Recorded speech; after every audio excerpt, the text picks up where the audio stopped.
everybody. Welcome to another edition of Story of an Artist.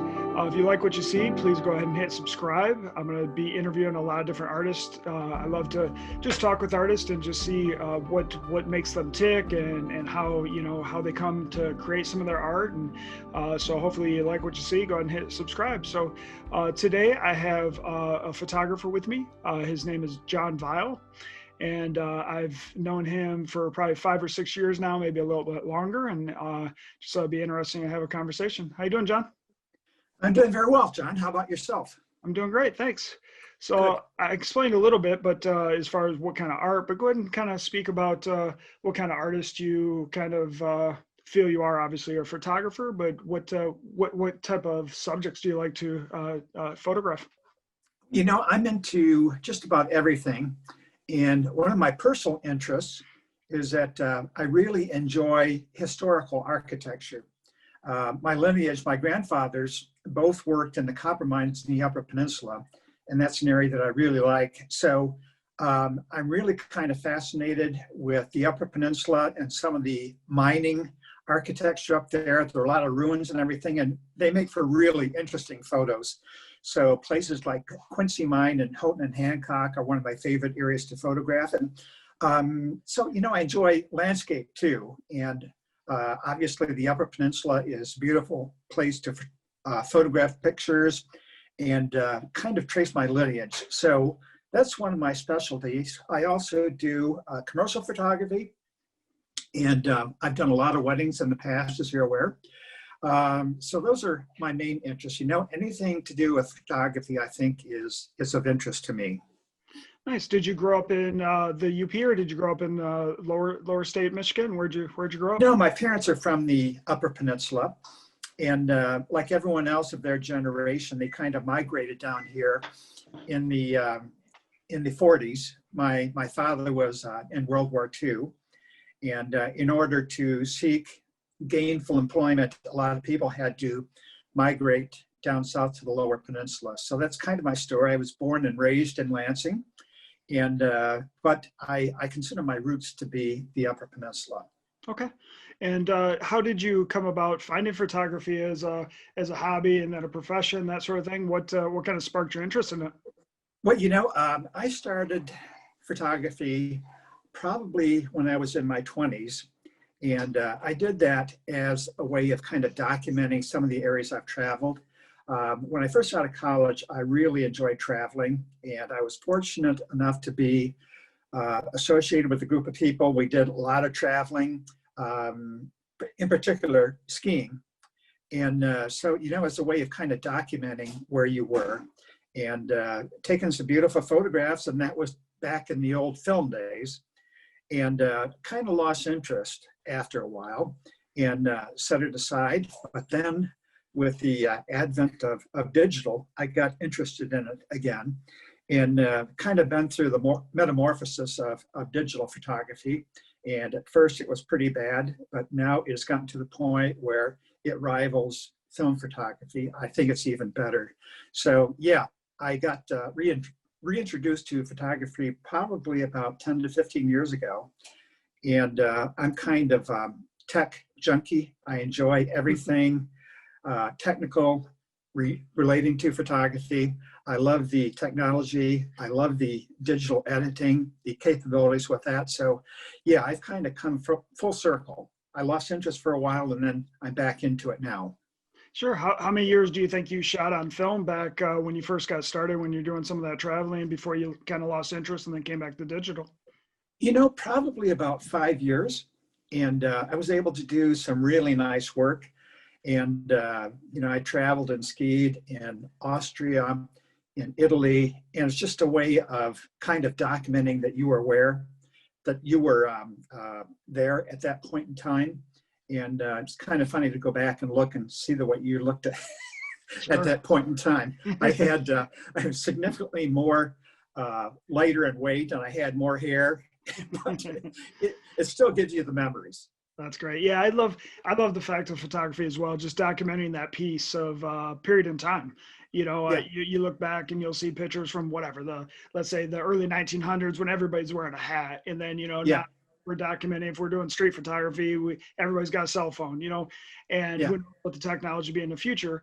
But I love that aspect of capturing like just moments in time, like you're talking about. So Yeah, and it's kind of funny. You do kind of relive the same memories when you see the photograph of what you may have been thinking or feeling at the time. So yeah, that's really valuable from my perspective.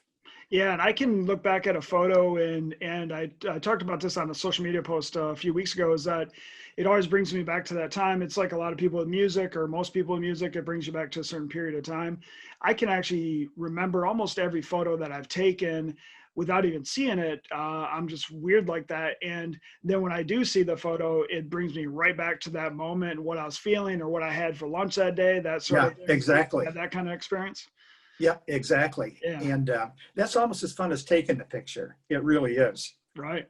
It is. Yeah, So, so after you got out of it for many years, I'm assuming maybe it was because you got busy with your profession and just life happened. And yeah. how did you come back about it 10 or 15 years ago? What sparked your interest in it again? Okay, well, I've got a good friend, and he was really into photography, and it was always kind of the back burner as far as an interest for mine. And then finally I got interested and I started asking him about what equipment he purchased and, asking about his photographic techniques and everything. And that's what really kind of got me back into it. And then oddly enough, he asked me if I would help assist him in shooting a wedding. And I was just kind of really enamored with shooting a wedding and how fast paced it was and the pressure and that sort of thing. And it really kind of piqued my interest, and that's what got me started again. So certainly with digital photography too, I mean, that kind of piqued my interest as well. Being able to take kind of an ordinary and mundane photo and really making it look as good as you can possibly make it. That's great. You talk about Mhm. wedding photography, and that's I think that's how we met. I don't remember the exact time frame we met, but I know we shot a couple weddings together. What is it, what is it about wedding photography that really piques your interest? There's of course a way to make money in wedding photography, and that's an aspect of it. But most people, at least as far as I'm concerned with photography with weddings, it's yeah, the money aspect is there, but Mhm. there's more to it than just that. There's like capturing the day for somebody and their Yeah. special moments. What kind of piqued your interest in that? Well, there's an old saying that my favorite photograph is the one I'm going to be taking tomorrow. And I think that's very, very true. I look upon every wedding or every opportunity to photograph someone as kind of a challenge, and try to be creative and do something that's not been done before. And you can do that by posing people, by putting them in circumstances where it shows them off to their advantage and really shows kind of the emotion of the day. So I really see it as kind of a challenge in order to do that. And being here in Michigan is kind of a challenge because we don't have any beautiful venues like you would say in New York or out in Colorado, for example. Mhm. So, you really have to be unique and come up with some interesting lighting setups and surroundings. So that's the challenge to me. Yeah, and that's one thing that I really love about your wedding photography is the lighting setups that you use and that you're using off-camera flashes and that sort of thing to give a different perspective. And a lot of people that don't know much about photography don't really they might look at it and go, "Wow, that's a great photo," but they don't really realize how much work and effort that actually takes, especially if you're a one-man show at a wedding with Yeah. how high pace it is and how people are you have like an hour after the wedding to get those shots. Mhm. Talk about a little bit about that process. How do you maneuver that, and what piques your interest with that? Because obviously you've taken that to a fantastic level. What about that portion of it piqued your interest? Well, it's one thing to have formal pose, but the challenge to every photographer is to find kind of candid moments when your subjects are not aware that they're being photographed. So I think that is a challenge I face, and I think every photographer faces. So the way I try to do it is I use lenses that have really long telephoto lenses, and that way the couple or the subjects don't know they're being photographed. So I think really you get a lot more authentic emotions and poses when you do that. And I have someone who's always helping me too, and that helps out too, because if they're aware that I'm there, then they aware that the second photographer is not there too. So that helps with taking candid shots and getting shots not only of the subjects, but also of the congregation or people who are attending the function. So yeah, that is the challenge, but I think we've come pretty effective at doing that. Yeah, and so what do you think in the future? What's kind of something that you're looking forward to capturing? Or, me as a photographer, I'm always trying to expand, what I'm doing or find a new interest. So for a while, I might do long exposure photography and really get into the fine details of that, or different aspects, like you're talking about architecture. What do you think's on the horizon for you? What's kind of piquing your interest right now?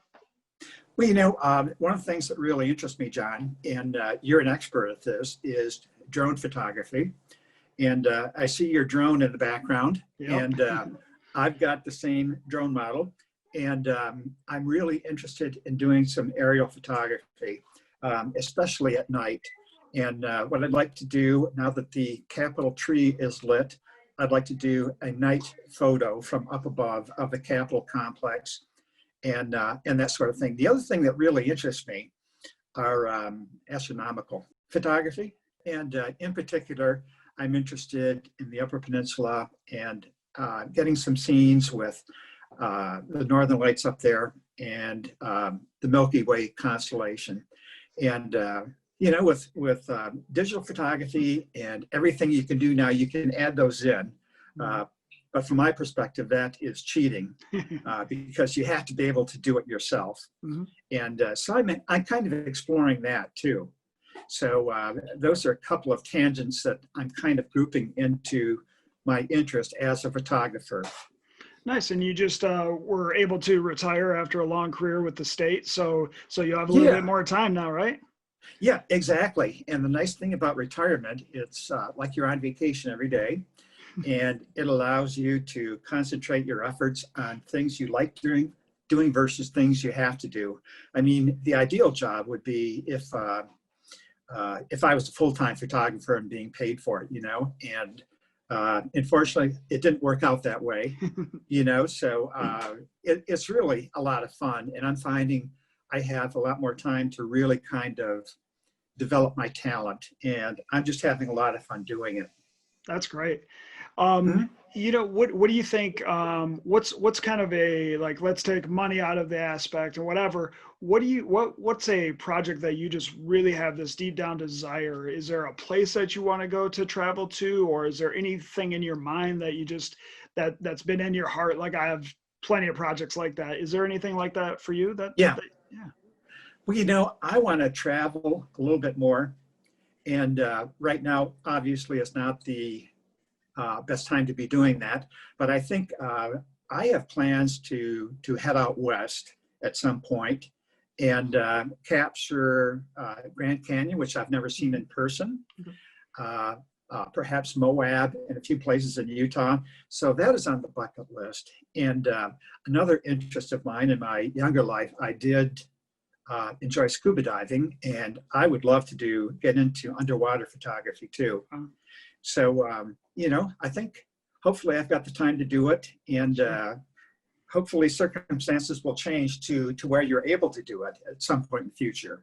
Yeah, what do you, speaking of the circumstances, not to get into all that, but, because we're all beat to death with that, but how are you staying creative in this time when, like I'm a travel photographer. I mean, I do all kinds of photography, but I love to travel and do that. I'm not able to. I took one quick trip this summer when things slowed down a little bit with COVID, but how are you kind of keeping your interest going going right now? I know you have a project with a friend. If you want to maybe talk about that or something else. Yeah. Yeah, well, what I'm doing, instead of taking long trips, which would require travel and lodging and that sort of thing, I'm doing a number of day trips. And just recently, I was able to travel to South Haven. I think it was a week ago Sunday when we had those high wind advisories. Nice. And that's something I've always wanted to do. And Mhm. so, I took a photograph of that. And as you mentioned, I've got a friend where I'm working with, and he is a poet, and he is really good as far as expressing emotions. And what we're doing is we're taking a series of Michigan photos of Michigan icons and taking a beautiful photo and then adding words to it. And it really kind of gives the photo and the image kind of a new dimension. So they say a picture is worth 1,000 words, but when you add to it, it really adds significantly. So we're enjoying that, and we've been building up our inventory of photos, and we'd like to share them with people at some point. That's great. Yeah, I love that project that you're doing. I've seen a handful of them, and it really adds a little more emotion, even more than just the photo. We try and capture emotion in photography, and we do, but adding a Yeah, few words really does add to that. So I like that yeah, project. yeah. And I mean, he is really good as far as evoking the emotion from the image. So yeah, I'm looking forward to that as kind of a successful collaboration. Nice. As far as like other artists that influence you or that you kind of just get inspiration from their work. I follow a lot of people on Instagram or, over the years, of course, Ansel Adams, that sort of thing. But is there somebody in particular that is kind of like piqued your interest and kind of pushes you internal to go, wow, I'd love to do that? Yeah. Well, there's one guy in particular that I really like. His name is Joel Grimes. I don't know if you're aware of him or not, but his work is really, really interesting and is quite dramatic because of the way he uses off-camera flash. And, he does a lot of portraiture and sports photography and everything. And it's just really inspiring to me. And you see his work and you think, oh my God, I've got to do that. I've got to try that myself. Right. So yeah, he's kind of my inspiration right now. And it kind of varies. There are a lot of wedding photographers out there that I think are really, really good and who inspire me.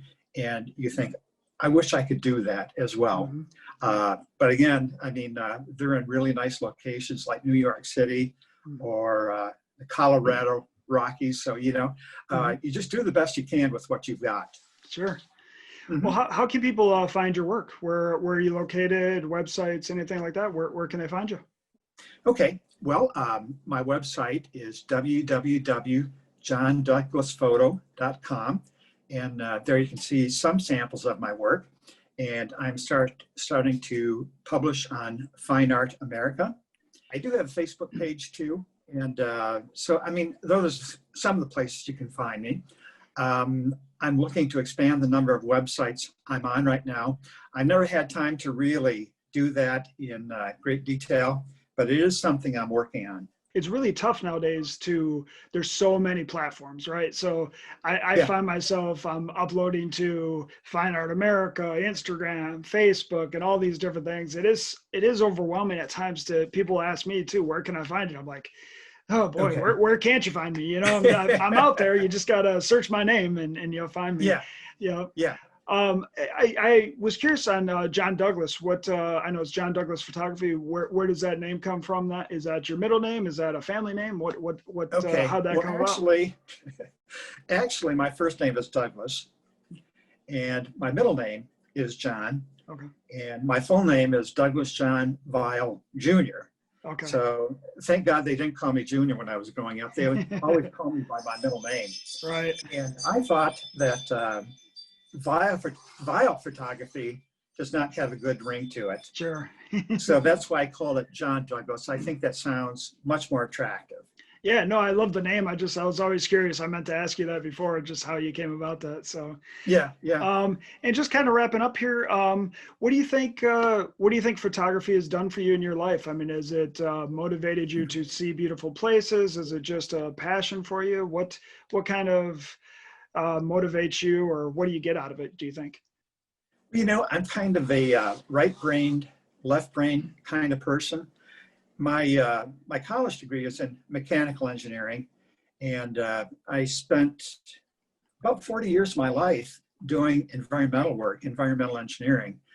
But I always had that desire to do something kind of artistic, and maybe if possible, kind of meld it with my work as an engineer. And, I thought about things like capturing landscapes before all the environmental concerns we have now. Mhm. So, I mean, that was part of it. It was just satisfying the artistic side of me. And so, doing it now is just really very satisfying for me. That's great. Well, thank you, John. I appreciate you joining me. I learned a lot about you, and I really admire your photography and your creative eye. Make sure everybody to go ahead and hit, like I said earlier, subscribe to the channel here. It's Story of an Artist with John Vial. Please check out his work, and I'll have his information on there. And I really appreciate the talk. Okay, it was nice, John. Thank you very much. Thanks.